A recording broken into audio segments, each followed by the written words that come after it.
নেত্রকোনায় চলছে কুস্তি খেলা। এ বিষয়ে বিস্তারিত জানাতে আমাদের সাথে যুক্ত হয়েছেন সহকর্মী রানা আকন্দ। রানা, খেলা ঘিরে দর্শকদের উপস্থিতি কেমন দেখছেন, তারা কেমন উপভোগ করছেন এবং এই মুহূর্তে পরিস্থিতি জানাবেন। নেত্রকোনা ইতিহাস এবং ঐতিহ্যের জেলা হচ্ছে নেত্রকোনা। নেত্রকোনায় যে ঐতিহ্যবাহী খেলা আছে, কুস্তি খেলা সেটাকে বলে, সেই কুস্তি খেলার আসলে আয়োজন করেছে নেত্রকোনার যে কাকরকোনা ইউনিয়নের বাগরুয়া গ্রামের গ্রামবাসীর উদ্যোগে সেই কুস্তি খেলার আয়োজন করা হয়েছে। এক্ষেত্রে অসংখ্য পালোয়ান সেই খেলায় আসলে অংশগ্রহণ করেছে। আমি যদি দেখাই যে এখানে আসলে কুস্তি খেলার যে আয়োজনটি করা হয়েছে, সেখানে অনেক পালোয়ানরা এসেছেন। রৌদ্রোজ্জ্বল দিন আসলে ছিল আজকে। সেই দিনে আসলে খেলাটি জাঁকজমকপূর্ণ, অনেক সংখ্যক মানুষ সেই খেলা দেখতে কিন্তু ভিড় জমিয়েছেন।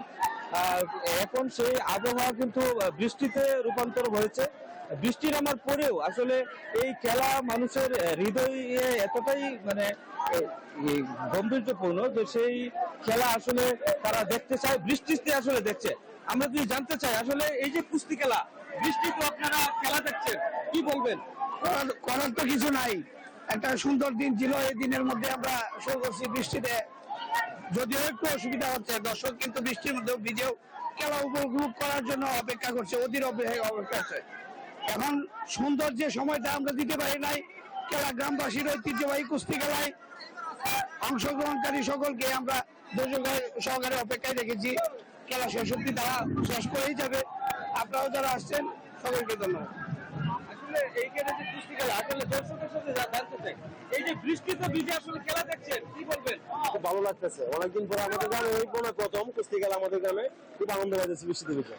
হ্যাঁ, আমার কাছে খুব ভালো লাগতেছে, সবাই দেখতেছে, আনন্দ উল্লাস করতেছে, খুব ভালো লাগতেছে জিনিসটা। আসলে নেত্রকোনা এমন একটি ঐতিহ্যবাহী খেলা, কুস্তি খেলা, এটা আসলে মানুষের, গ্রাম বাংলার প্রত্যেকটা মানুষের আসলে হৃদয়ে এই খেলা গুরুত্বপূর্ণ। এই খেলা আসলে হারিয়ে যেতে বসেছিল এবং এই খেলার আয়োজন করে আসলে গ্রামের মানুষ আনন্দে মেতে উঠেছেন। এই ছিল নেত্রকোনার কুস্তি খেলা থেকে সর্বশেষ।